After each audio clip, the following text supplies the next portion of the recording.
natin ang profile icon, makikita sa upper left side ng Maya app. May makikita tayong upgrade now. Pinutin lang natin ito.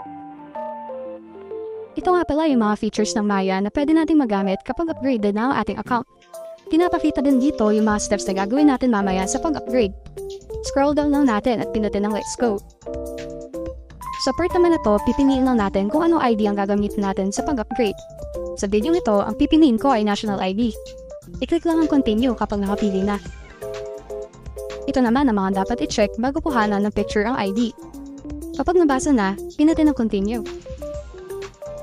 Dito naman, kukuhanan na natin ng picture ang harap at likod ng ating ID. Ipasok lang sa frame ang ID natin at hintayin maging kulay blue ang 4 na edges nito. Siguraduhin din malinaw ang pagkakuha nyo.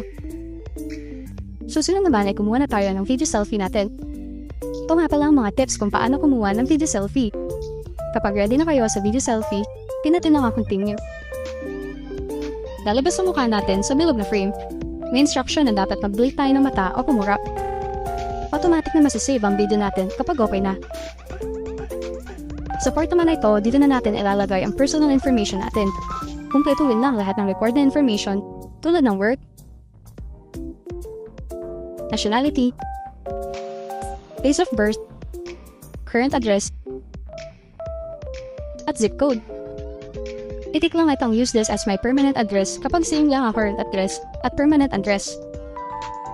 Kapag nakumpleto na, pinadin na natin itong Continue. Kapag okay na yung information na nalagay natin, click lang natin yung Submit. Hintayin lang natin na i-review ni Maya yung account natin. At ayan, nag-message siya si Maya na nakumplete natin ang upgrade. Ibig sabihin, pwede na natin magamit ang iba pang features ito. Makikita natin dito sa profile, upgraded na ang ating Maya account.